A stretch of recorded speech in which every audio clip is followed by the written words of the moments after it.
James, I want to thank you so much for joining us. And I want to welcome everyone to the Writer Center's virtual craft chat series, where we talk with authors a little bit less about what they wrote and a little bit more about how they wrote it. My name is Zach Powers. I am the director of the Writer Center. I am also a fiction writer, a novelist. And relevant to today, I am a past winner of the BOA Short Fiction Prize, which is the prize that this book that we're going to be discussing today won, The Museum of Future Mistakes.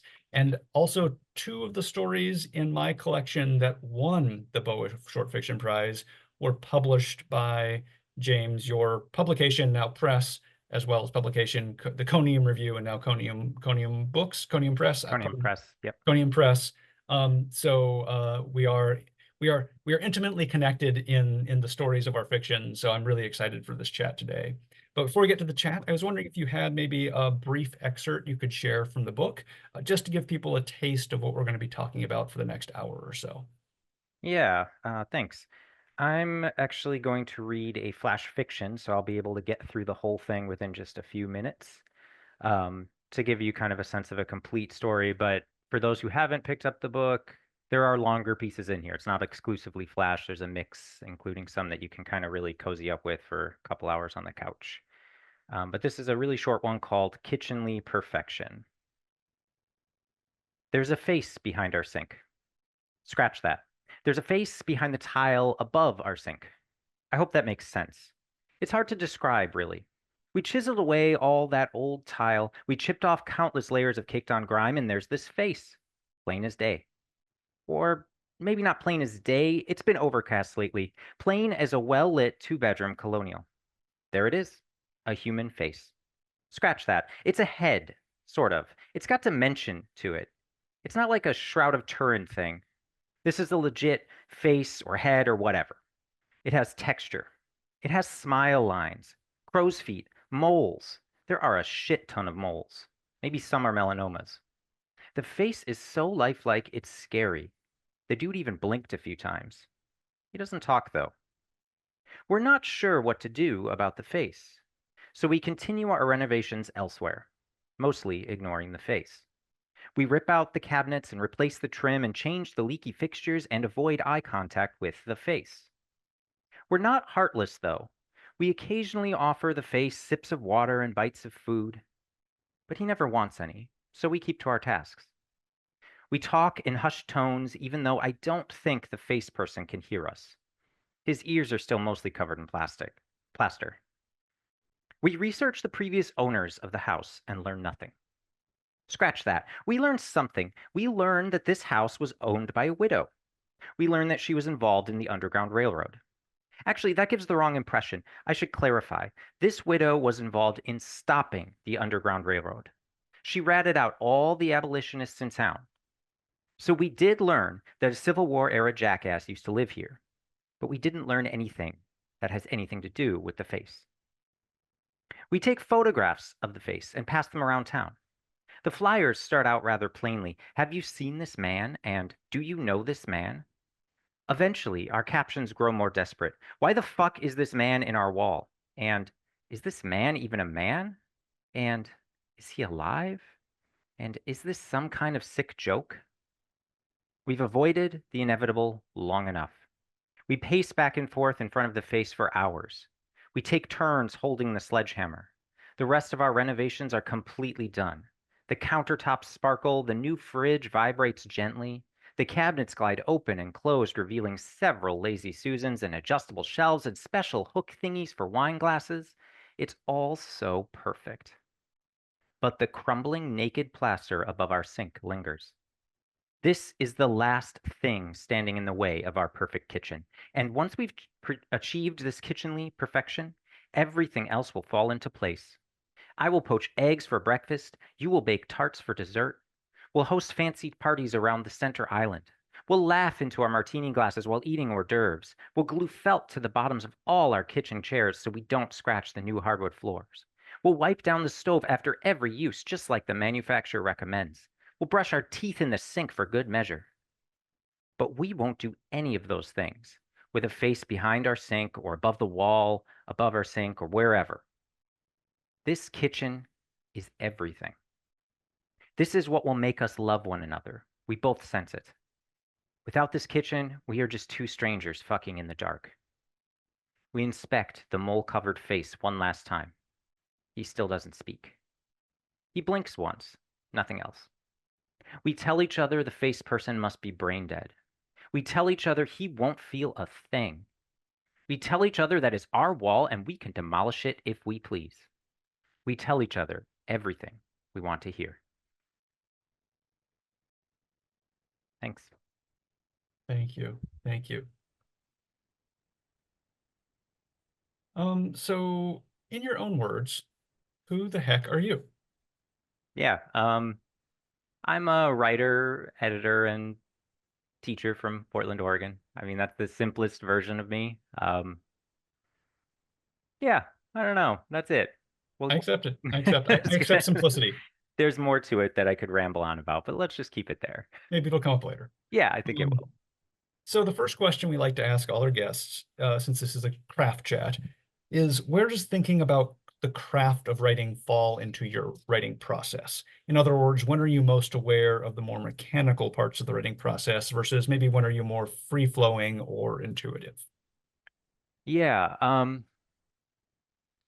I'd say I'm thinking about craft a lot, maybe to like a debilitating degree. I don't know if I would recommend the amount that it lives in sort of my head that I'm sort of going over that and turning that over in my mind. And I find that especially like the more and more I read and write and like move through my career as a writer, it takes me longer and longer to feel satisfied with a piece because I'm kind of interrogating it as I'm writing it, as I'm editing it, as I'm revising it.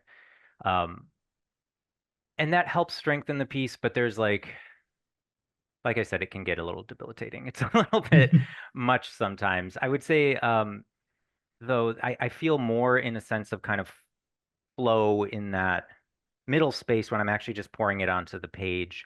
I'm the kind of writer that I don't necessarily do big outlines or plot things out, but I'm doing that work mentally. So before I ever sit down and write a single word, I often just need to go through several long walks in our neighborhood or have like a lunch nearby just by myself. I'm a big fan of just going out and like having a solo lunch, and dining alone and just kind of sitting and thinking. And so, like, I think when I'm in that space, I'm thinking a lot about the structure of the piece, how it's sort of the narrative arc and what it's going to look like. And I'm kind of brainstorming and almost stacking things up in my head for how they're going to come out on the page. And when I sit down, it feels a little fleshed out. It feels a little fully formed, and I can just sort of put it on the page. But then once you sort of look at all that, there's that common phrase of like word vomit, right? Where it's just kind of like it's garbage at first. So you need to kind of work through that shitty first draft over and over and over. And that's when a second layer of kind of thinking about the craft of it comes in. There's a lot of sort of second guessing of it that I do. I did say it can be a little bit of a debilitating or curse kind of thing where you can edit something to an inch of its life and keep focusing on it. So at a certain point when I find myself like in my process, like going back and forth on the same kind of binary thing where like I've chopped a paragraph because I think it was unnecessary and then I added it back in the next version and I just keep toggling back and forth. That's when I know I'm pretty close to done and I kind of just hands off. Mhm. So it's an ongoing process, but I think beginning and end is where I'm most in a headspace of thinking about craft and how to tinker with the individual piece. Yeah, that's awesome. So I'm going to jump ahead to one of my just a couple of the questions down because you are an editor as well, and I think if we're talking about that self-editing brain that you maybe have you said maybe goes too far, how does your work as both a journal and a book editor, how has that editorial practice influenced your writing practice? Like, do you feel like you had this process before you started getting more into editing, or was that something that's maybe been developing as you were going through this parallel path as editor and writer? Yeah, I think it's definitely editing has an impact, like working as an editor. Um, and I do believe that's probably where more of that analytical sort of picking apart a piece of writing comes from, is that I've sort of trained myself to do that with other people's works, and sometimes it's hard to turn it off where you always want to keep kind of cycling through a piece. Um, But I don't want to make it sound like editing will like ruin your joy as a writer, or that you'll just be like hypercritical about everything, including your own work.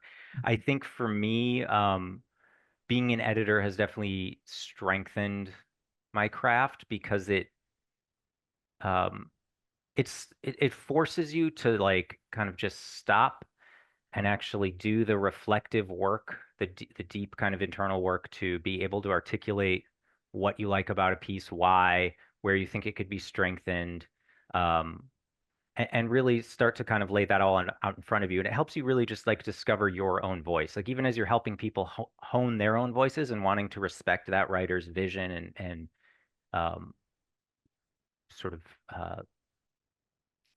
whatever for their work, vision, I guess is the right word. You do start to like get a sense of what gnaws at you personally or what makes you most excited to read a story when you're sort of have to articulate that to another person. And some of the best writing sessions for my own work have come after I've done sort of like deeper book edits with one of the Conium Press authors, where I've just spent, months going back and forth with them, talking about how to strengthen their draft, and that sort of sparks me to then dive into my own work and kind of take that same energy forward. Um, yeah, so I think it definitely influences my writing practice. It makes me more thoughtful and careful about how I view my own work. As an editor. Yeah. I think there's also a sense of it's helped me understand what especially in the era of the Conium Review, right? When I had a larger staff. Right now I'm mostly working one-on-one on individual books with people. But when we had editorial roundtables, I get to hear more people kind of picking apart these pieces and hearing different perspectives around the craft and the elements that spoke to them in those pieces, and it helped kind of expand my horizons too. So I highly recommend anyone who wants to work as an editor start looking for magazines that need readers. It's often volunteer, unfortunately, but it gives you some great experience and you learn a lot. Yeah, thank you. So you mentioned respecting the vision of the authors you're working with, and that made me jump back to maybe the first question is, how do you learn that thing about respecting your own vision? Because I think there's it's really possible to edit the life out of something. Yeah. I think that's a, a major issue that happens with a lot of authors. So how did you sort of maybe develop that skill to respect your own vision? Because there is something like I read these stories and I recognize something consistently authorial you about them. So I wonder if you have any thoughts about how you maintain that respect for your own. It almost would be harder to respect your own vision than someone else's Mhm. vision. So how do you maybe maintain that and make sure that you're preserving the things from early drafts that are maybe if they're rough edges, they still need to be preserved because they have texture and personality that you might be able to strip away with over editing. Yeah. Um, I don't know. It's a balance. I don't ever want to become that sort of writer who uses that as an excuse to like not listen to somebody's feedback or editorial notes and just be like, well, they just don't get it, or like they don't understand what I'm trying to do with this. It's like, okay, maybe that's one possibility, but also maybe even though you think they don't understand, maybe you just haven't presented in a way where that to help that person, like to give them that hand and extend them, into the piece. Um, so I'm careful of tilting too far in one direction, but I guess I will say how I preserve and respect my own work is um, I'm when I revise and when I get feedback, especially from an editor, I'm trying to always be open to possibility, open to and sort of being curious about the work and be willing to try something different or new if they suggest, oh, maybe this character needs to go in a different direction, or maybe this scene falls flat, let's cut it. I- I'm very rarely just going to be like, no, this is my vision. This is what I want to do with it. I try it and I see what happens, and I let it sit for a couple weeks and then reread it and see if I'm happy with it or if I'm still just aching for what was there in the first draft. Because like, the magic of like modern word processing is I can always find that old draft. And 9 times out of 10, like by listening to external critique and feedback, I do find that it strengthens the draft. I rarely go back and carry forward the old one. I eventually start to see how like a collaborative vision can help strengthen it. When I bring more voices in, I get a deeper kind of perspective on the work. But yeah, I'm open to it. But then there are times where like, yeah, if it's still weeks later and it's gnawing at me, or I read what's there and I'm like, this doesn't sound like me, this is just boring, I've lost the heart of this piece, um, then I'll change it back. So I remain open, and I'm kind of letting myself sit with the feedback rather than making a snap decision, I think is the best way of putting it. Mhm. I'm kind of like feeling things out as I go. Yeah. You mentioned the multiple voices, and that polyphonic thing has me just wondering though, is like, can you sort of develop that polyphonic quality in your own brain as Oh, you, yeah. yeah, is that something you, do you have the other voices in your head? Do you like get them implanted there? And so when you're writing now, you maybe don't need, you remember what one of your best, most trusted readers would probably have said in that situation, so it gets implemented even before they have a chance to give the feedback. Yeah, there are definitely some. Yeah, I've started to have a more self-editing eye. The more feedback I've absorbed, the more I start to kind of anticipate what the problems might be as I give it a second read through, for sure. You start to develop that. It doesn't all have to be external. Um, yeah, I would agree. Yeah. So it's really getting to my actual first question here, 20 minutes in. So let's get to my first question, because I was very interested reading these stories. Um, I'm sensing a consistent quality to the endings of your stories, but I was actually having a hard time like naming it or pointing to the exact thing that I thought was happening there. And that's a wonderful thing to experience an ending, to like sort of sense that this author is guiding me to something that is very deliberate and clear and Mhm. intentional, but I don't necessarily know what that is. But since it was consistent, I was wondering if I'm asking you to, pull back the curtain a little bit, maybe. Do you have a sense of what you consider to be a successful ending, what you're aiming for, and what maybe you're writing toward the whole time you're working on a story? Yeah, I consider a successful ending, at least for a short piece. I guess it varies. There's no one answer, but I'd say for most of the pieces, particularly in this collection, a successful ending is one that has a sense of sort of closure, has a sense of um, the occasion for telling the story has taken us to a place where we've kind of woven through the paces of kind of interrogating it from enough angles that we can reach to a sense where we can grab those different threads and pull them all together. So, like, if we think of the example of the one I just read, right? They find this face in the wall, they start investigating it. Um, they find out some info about the face. They're kind of putting up flyers around town. They're convincing themselves of like what they can or should or in their minds must do with it, to this point of like, I'm not going to tell you what I hope the reader gets out of it, but I feel like there's an ending there, where the all of those pieces start to funnel down. But I think for me the most compelling endings stop just before we get to like the bottom of that funnel. That we're still a couple threads. Threads don't fit in a funnel, but you know what I mean. As this idea that we're getting to a point where it's reaching an inevitable point of closure, and the reader is right there with me, like itching to bring this thing home, and have created the narrative architecture to give them a few possibilities so that when they reach that final image that hopefully is evocative and like helps steer them a little bit towards one of those possible endings, that they can almost keep living in the story even after the final line. Like for especially for flash fiction, for something so short and compact and tiny, I want it to have more of a sense of fullness where you can start to almost intuit what that final moment when you finally bring the sledgehammer down, what that's going to look like, and you're still your mental wheels are still turning a little bit. So there's this sense of like the unsaid, or the bringing, like inviting the reader into that ending, so that they can experience it along with you and be part of that meaning making process. So that what I get out of the story might be a little bit different than what Zach Powers gets out of the very ending of that story, but I'm okay with that. I give up some control with my endings often and let the reader kind of um, invent their own ending, but to a point. Like I don't want it to feel like incomplete. There's got to be a sense again that that funnel is almost kind of to the bottom, um, and then maybe there's one or two more breaths after that that you want to know something about, and I feel like that gives you a space where you're like, wow, this was interesting. I'm still curious about it. I'm still thinking about it, and that hopefully also makes you want to go back and reread it and kind of start to piece it together again and experience it a second time, if that makes sense.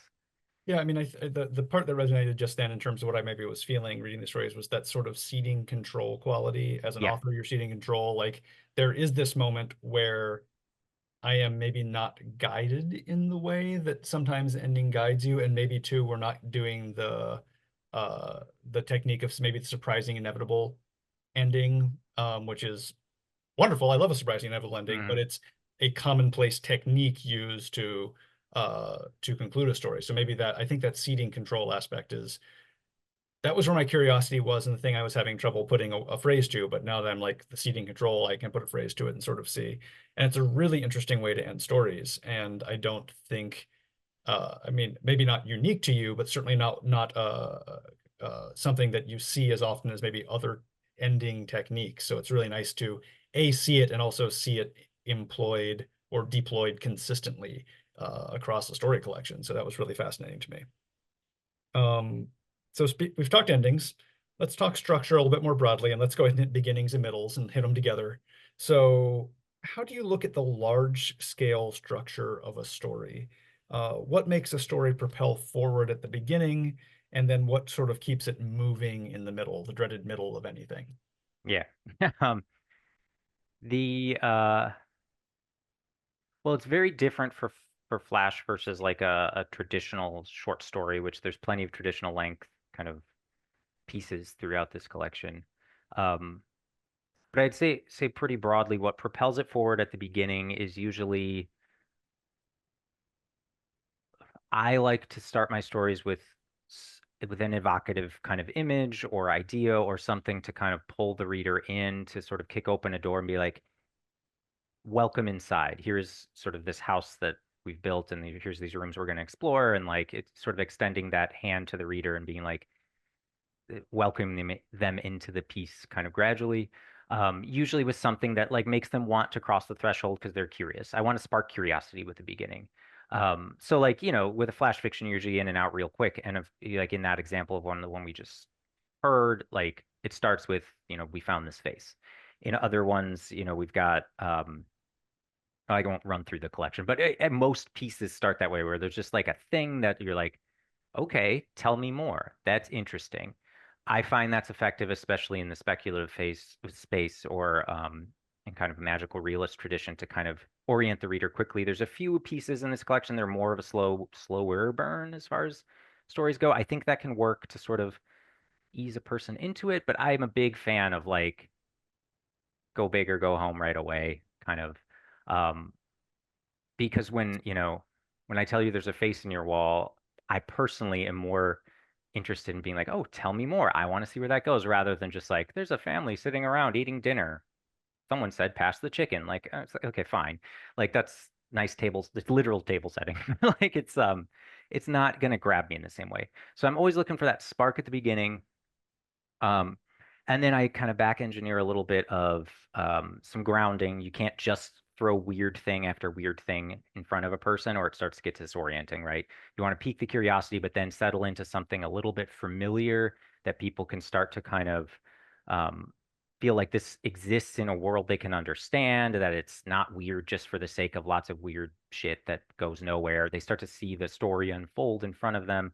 We kind of ease into that and move things forward. We find the stakes with the character. We find what the dilemma is, that kind of thing, all of the storytelling architecture to kind of give it a little bit of an emotional core that starts to come out. And then moving through the middle, yeah, the middle's a challenge. It's always a challenge, but I think for me, um, it's it's about finding ways to continually maintain that sense of curiosity, to continue to, even if we're not having a full twist where things completely veer into a new type of story, we're at least zigzagging a little bit, where we're kind of exploring different ways that the magical realist conceit could start to unfold, and we're kind of unpacking it piece by piece in this sense of sort of almost gradual, um, like a sense of escalation, where with each successive paragraph or page, we're kind of learning a little bit more about the world and the characters.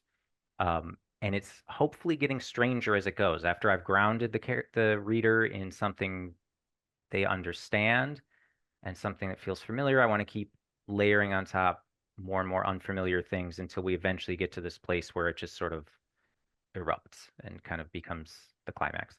Um, so I'm just thinking like, what can I throw in front of the character? Or what can I add to the conceit that gives it a challenge, that it doesn't feel like it's just on rails where it's like we start here, we're going to end here. I always want a little bit of zigzag in the middle. And so it's just a matter of figuring out what can I throw at the character, or what can the character throw at themselves, if they're kind of their own worst enemy in the piece or whatever.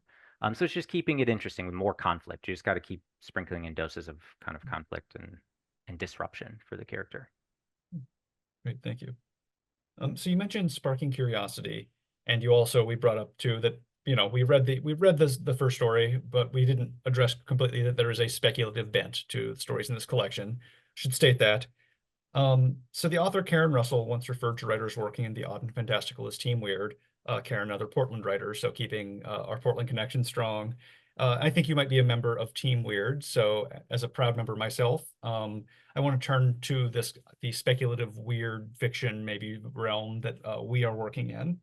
And you mentioned that sparking curiosity. So my first question is on that, because talking about wanting to spark curiosity in the reader, but what interests you enough to want to write a story about it? Meaning, how do you know when an idea, especially a weird kind of speculative face in the wall story idea, has enough legs to write a whole story about? Yeah, so I'll say I guess I don't always know. Sometimes it's a trial and error process. Like I don't think I'm alone in this.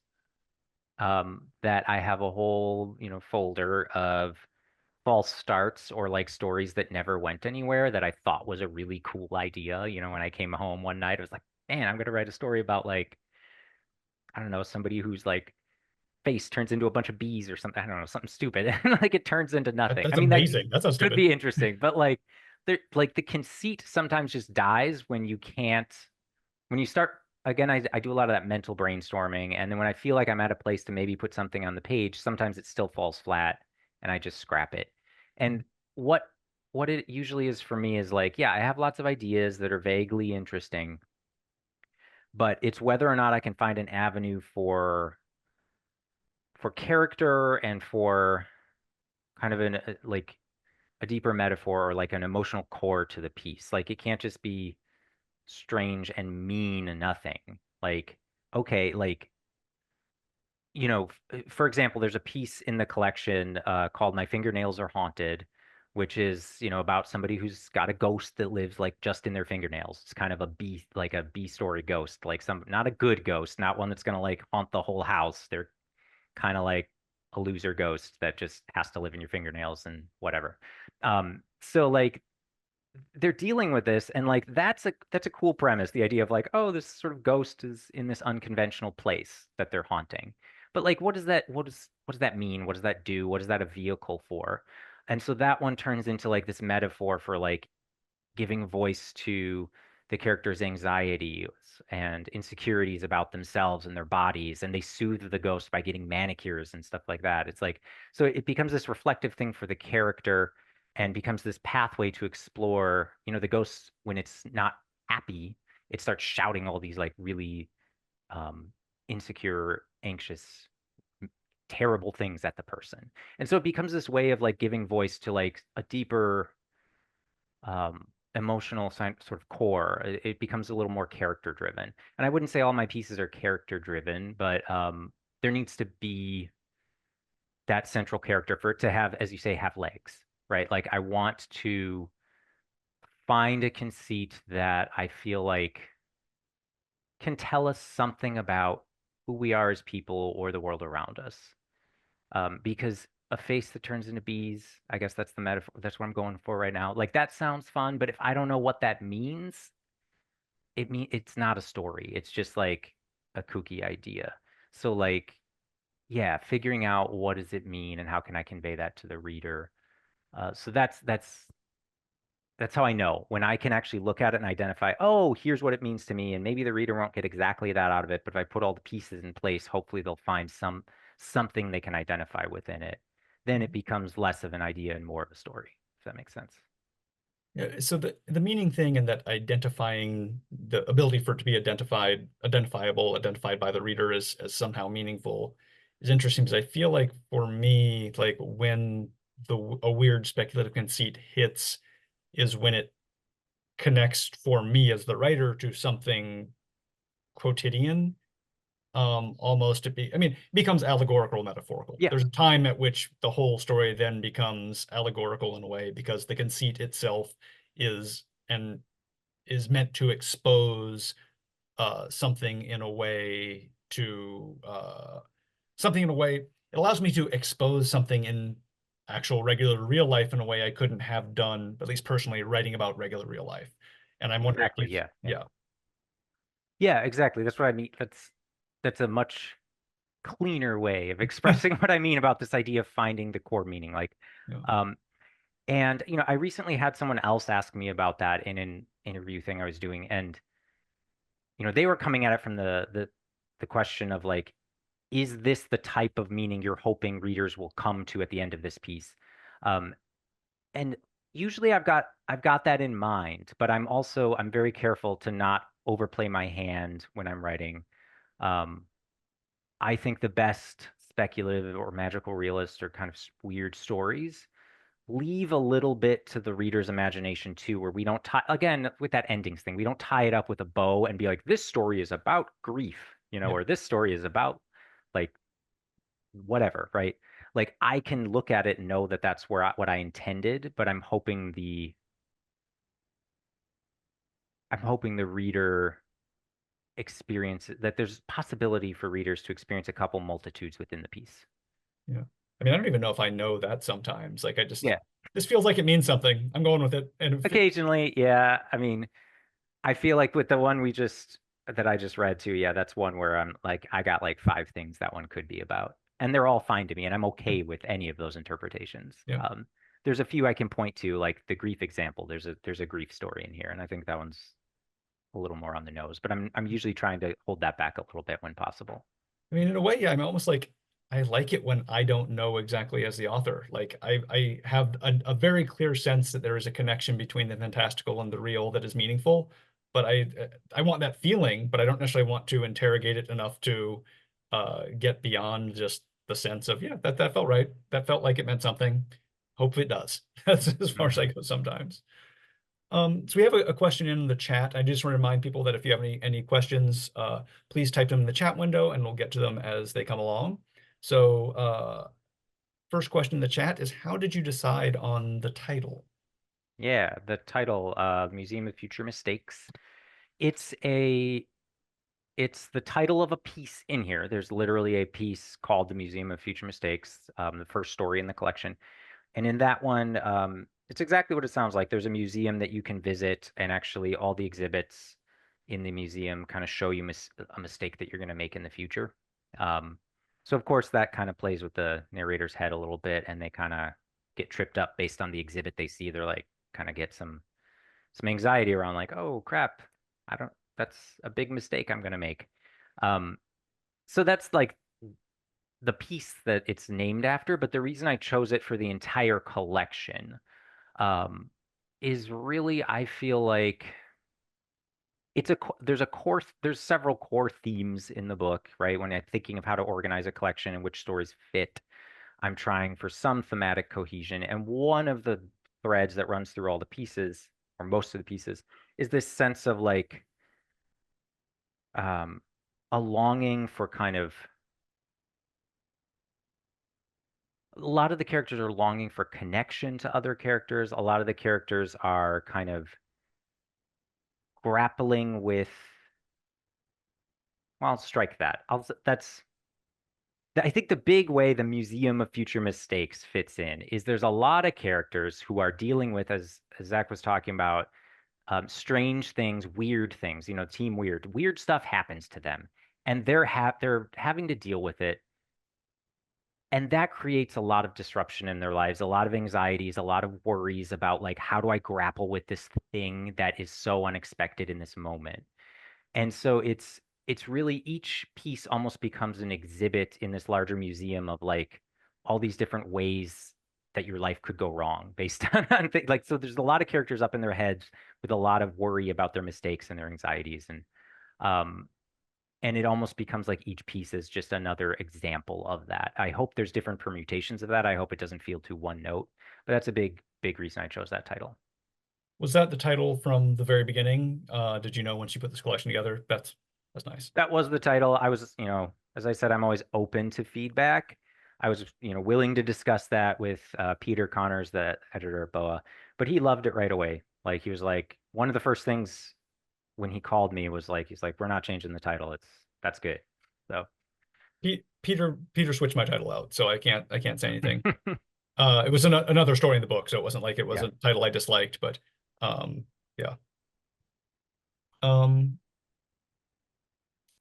so I want to talk. We've talked about speculation a little bit, and I'd like to talk sort of maybe a little bit more broadly about genre, hmm because there is this concept of lines between genres, but I do think one thing that the fabulists and the speculators among us tend to do is to not care about those lines. So, broadly, what is genre to you? Hmm. Well, genre is it's a it's a little bit arbitrary, but it's a necessity to think about it to an extent. So it's a marketing thing. It's a industry thing more than anything, in my opinion. Um, it's a way to give us a common language to talk about pieces and books and things that we like and dislike. Um, because you're not going to please every reader. You want to be able to express what your book is about to the person who is most likely to want to pick it up. And genre is just a shorthand for doing that. And genre is constantly like evolving and changing. And um, I teach in the NMFA program at Southern New Hampshire University, and it's a program that heavily focus. We do market it as a program that supports and encourages genre. Like I teach in the speculative fiction track, so I have a lot of students that are some of them are even doing hard genre, like hard sci-fi, fantasy. Others are doing more kind of what we would consider literary, sort of magical realist pieces. And so, like, this is something I'm often thinking about with my students. And sometimes they push back on it. They're like, I don't want to be put in a box. Why do I have to define my genre? Who cares? But again, it's that language. It's what you can put in a pitch letter. It's what you can try to sell to an agent or a publisher. If you don't define your own work in some way, someone else will do it for you. And I'd rather be the one telling people what type of pieces I'm writing. But at the end of the day, yeah, it's really just a way for people to walk into a bookstore and make a beeline to the shelf that has the genre label for the thing they want to read. And if your book is sitting where it needs to be, you're more likely to connect with that random reader who just wanders in and finds it. So it's really all it is. It's just a marketing thing. Yeah, I mean, and there's also some understanding. I mean, your book exists in context. Yeah. I mean, on a shelf in that context, but also in conversation with other books. So at some point, if you're not aware of where a reader might put it, if you haven't like addressed the genre connections, then again, sort of a disadvantage. It's not necessarily like artistically meritorious, but Yeah. um, it's a practical consideration for understanding, and it might add to the art if you know what you're in conversation with a little bit better. If you're just like, if if you rewrote Asimov's Foundation trilogy and you had never read Asimov, you've still rewritten Asimov's Foundation trilogy. So it's sort of like that, like there's some level where it matters, but it isn't the art. No, it's not the art. It's an arbitrary kind of Yeah. thing, as I said, but it is a meaningful thing. In, like I said, it gives us a shorthand or a way to have conversation about a book. Where if I say, I'm writing a sci-fi novel, people know what that means without having to have a long conversation contextualizing it. So yeah, it's that shorthand to help us be speaking the same language. Yeah. Yeah. So, I mean, speaking of that, I brought up, I'm jumping down a little bit, but your influences, because I don't think we've ever actually, we've talked a few times at conferences hmm and over dinner. Um, what are the books and who are the authors that you think have most influenced you? And maybe a more interesting way to put it, what books and authors do you consider this book to sort of be in conversation with? Yeah. Um, yeah, those are related questions, but maybe a little different. I guess the influences, things that really in my formative years or whatever of study of early writing, I was heavily influenced by Edgar Carrett's work. Um, I picked up The Girl on the Fridge and read it and devoured it and loved it, and then just bought everything else of his I could find ever since. He's got a new book out, Autocorrect. But yeah, I remember when that book came out. It's a distinct memory for me too, because it's the very first book I ever bought at Powell's Books here in Portland. I think it was before I even moved here, when I was just visiting a friend in the city. Um, and if you've never been to, if you're not familiar, if you haven't been to the city, Powell's is like this iconic bookstore. It takes up a whole city block. It's really cool. Um, but yeah, it holds a special place in my heart. That was really a spark for me. It was the first, not the first, but it was the first writer that really opened my eyes to like flash fiction, really compressed narrative, and this sense of like the strange and the surreal in a very different way than I had read before. Um, and so he always stuck with me. And then Amy Bender was a big influence early on. Amelia Gray, especially her shorter pieces, her short story collections, particularly. So those are some authors that from early on that I really latched on to. Um, in terms of this book and what it's sort of in conversation with, or what I think a lot of that is just like, what was I reading at the time and how did that seep into my revisions and my work as I was kind of preparing it for publication? And what sort of things was I thinking about as a reader, and how did that influence my my writing? And so I feel like during the revision period, I was reading Bora Chung's work, The Cursed Bunny. Um, had an influence on this. It could have been after, no, it was before I turned in final revisions. But even if I came to it later, that piece just feels like it's in like my work is in conversation with it. I read it and I felt like this is like a similar tone and voice to what I'm putting out, and this feels like where I want my writing to live and to be. And then Gwen E. Kirby's Shit Cassandra Saw, I was really pleased she actually blurbed my book, but I was thinking of her work as like a contemporary or something that I was kind of conversing with as I was putting this together. Carmen Maria Machado's short story collection, Her Body and Other Parties, I think is in there too. So there's some pieces that were influences, and then more of like, what was I thinking about as I was putting this together? Yeah. I mean, the Edgar Carrot was interesting to me because as soon as she says like, "Oh, okay, yeah, yeah, okay," I see. It's interesting too, like when it's an early influence like that, where there's like probably even like I'm sure my early influences, like I'm not even really aware that they're still there sometimes, but they're Hmm. obviously uh, those things that drive us to write are so influential and stay locked into our writing psyches so deeply that I think they just emerge without us thinking. So that was I had not put that one. Obviously, Amy Bender and Amelia Gray are like two of my like all-time favorite writers. I wait every day for another Amelia Gray story collection. I don't know if it's ever coming, but I don't know. She's doing yeah, she's doing like her other things. LA kind of Yeah. screenwriting stuff right now. I'm just saying that I don't care how much it pays. Your story collections are so good and I want more. Yeah. All right. Again, we still have time for some questions in the chat. If you have them, please toss them in there. Um, so one thing I think a lot about in writing is the idea of play.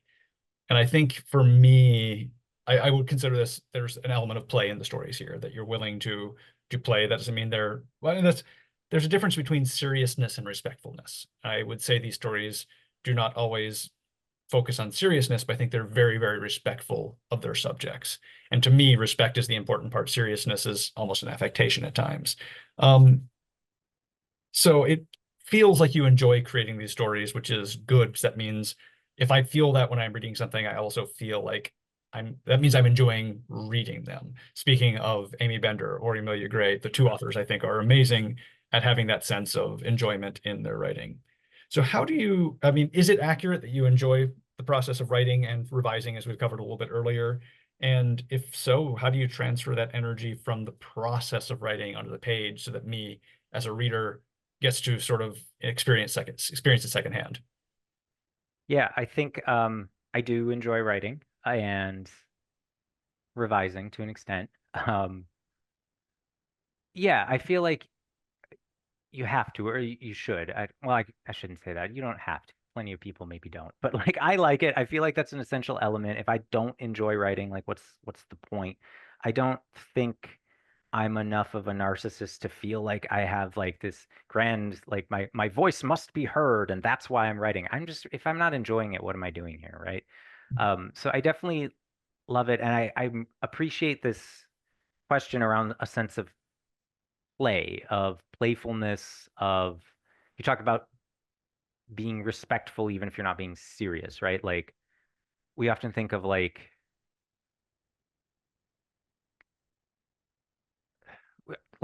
my stories, yes, they're fun, they're funny. I hope they're funny sometimes, that you can laugh at them, that you're not taking it too seriously, but that I'm still respecting you as a reader and I'm giving you a meaningful reading experience.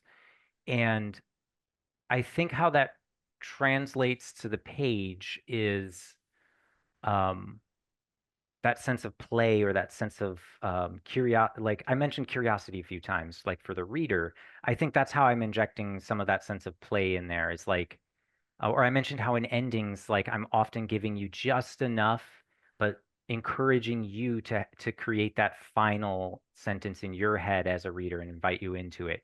And I think that that like um, funnels into that sense of play. If I've given you just enough, but held back a few pieces to the point where I'm asking you to do some of the mental or narrative work as you're reading through it, I think that's more fun and meaningful for readers. Like we often talk about like show don't tell, the old contrived kind of way that we talk about how to write a scene or whatever. Like I think there's even space though for like don't even show, just give like a little hint and let the reader do some of the work. Trust the reader, invite them into the piece. They can enjoy the meaning making process with you. So that's always in there. I'm also mindful of like not taking myself too seriously, because like as much as I feel like there's some deep things happening in these stories, it's incredibly silly to write about like haunted fingernails or the face in the wall or like a museum full of like mistakes, that you're going to make. Like that's just absurd nonsense. And I can try to sort of elevate it and be super stoic and serious about it. Or I could just let you laugh a little bit. And like, why wouldn't I do the latter? That feels more respectful, as you say, of the reader and their time, and giving them moments of joy throughout the pieces, I think is important. And then I'm always, I guess, as a maybe a third or fourth or whatever my ramblings have led us to thing, I would say um, I'm often, when I structured this collection, I was thinking, how can I create, or how can I give the reader a few instances where, even if we're getting into this percussive cadence of story after story after story, it still feels kind of like each one is a little bit fresh and playful. And how can I um, show readers something they haven't seen before? Like, so there's some structural experiments in here. There's again those flash fictions that leave a lot of the unsaid. So it's just creating those opportunities too, where not every story feels as um, like a classic story. Like that, there's some experiments, there's some risk taking, and if you don't think that risk paid off, you can just read the next story. That's the beauty of short stories. So I'm constantly seeing it like as my creative process is a bit of like a sandbox where I'm just playing with different forms, different ideas, and kind of keeping things moving in a fun way. Yeah. How do you see these stories in this collection in conversation with each other? Because you sort of did mention Yeah. a concept of collecting these, and maybe one isn't someone's not gonna like, but you go to the next. But is there communication between the stories in this collection? I mean, were these written as a collection? Were they written individually Hmm. and then brought together because they had some thematic or emotional or tone resonance? Or yeah, just maybe talk about them, the collecting aspect, and how they're in communication with each other. Yeah. I will say that, yeah,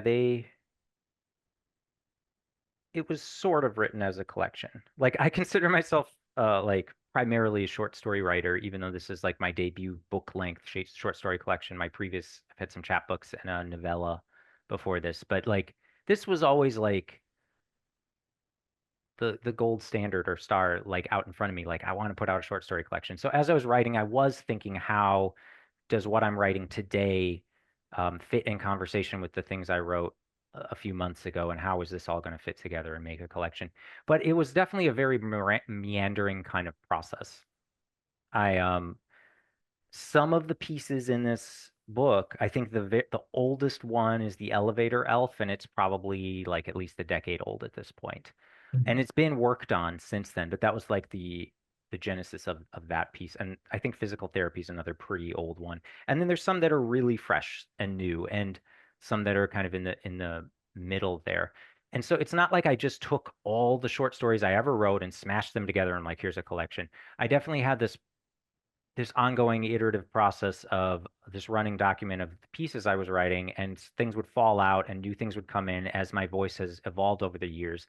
Like most of what I wrote 10 years ago doesn't make sense for where I'm at now as a writer and the types of stories I want to tell.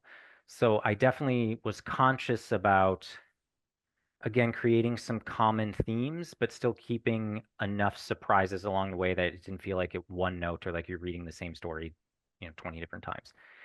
So it was a bit of both. Like I had this concept of a collection in my head, but the pieces kind of evolved gradually over a long period of time. And I'm sure my next collection will be in a similar vein. Some of those pieces from 10 years ago that didn't make the cut this time, one or two of those might find their way into a new one.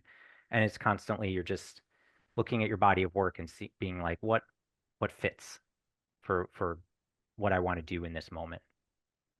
I always feel like there's a little bit of cheating by being sort of in the fabulist realm, is because, people want the story collection to be unified somehow. Hmm. My stories, this collection is unified because every story is weird as shit. And I didn't Yeah. have to do anything other than just keep writing weird stories, and they're automatically unified by my predilections, by my desire to write weird stories. So I feel like cheating, and I'm okay with that. I'm not complaining, but yeah.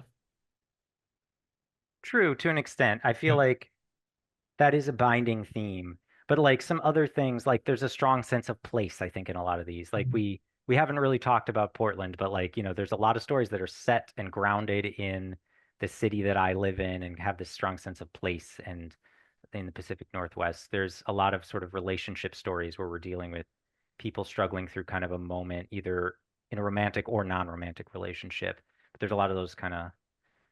So I was thinking in that realm too, like what are some of the ways we use these fabulous conceits to interrogate how we interact with the world around us, that sense of place, how we interact with other people, how do we. So, I was trying to pull out some of those themes, and there's like some elements of grief and longing throughout too, and kind of this sense of connection and desire for connection to other people.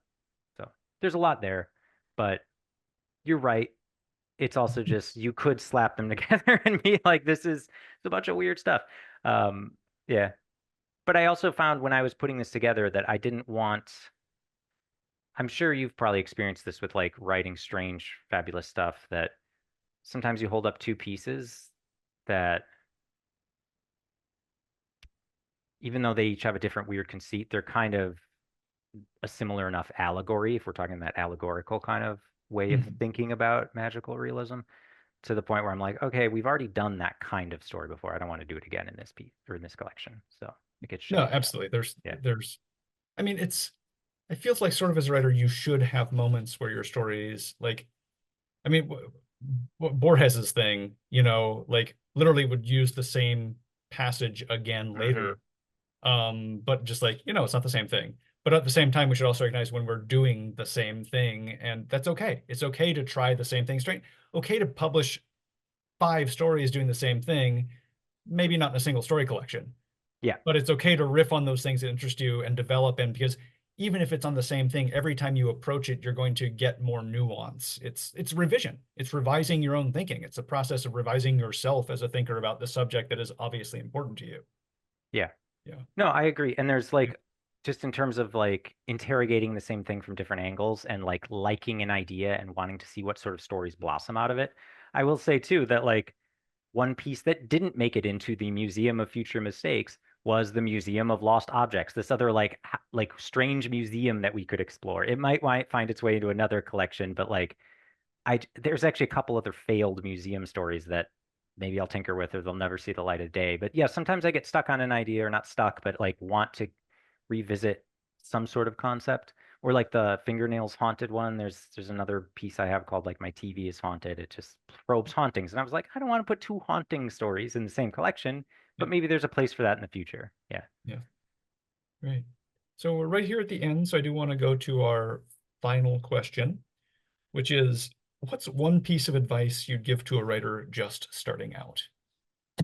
Yeah. I'm sorry, I wouldn't say read poetry. I'm not nothing against poetry, but that if I'm giving one piece of advice, and for those who joined late, that's not a dig at poets. Zach was saying that's Zach's one piece of advice is read poets when you're starting out. I would just say read books, like just read, like it's that simple. But if I'm going to give it more nuance, I would particularly say read small press books, and that could be poetry or fiction or whatever you want to read, but read things that not all of your friends are reading. Don't just read the big five hot, front list title that is just kind of becomes an imitation of itself as like more and more people read and imitate it.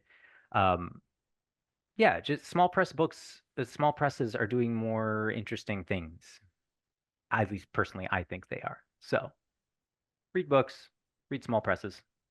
I support that entirely. Speaking of small presses, you should get a copy of this book, The Museum of Future Mistakes, from the wonderful small press, also one of my presses, BOA Editions.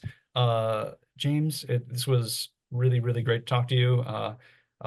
We've never quite gone this deep before, so it's really great to have a chance and have this conversation go deep into writing processes and thinking about writing. So thanks for joining us. Thank you, everyone, for coming out, and get a copy of the book and leave some reviews and let us know what you think. Yeah, thanks. Thanks for having me.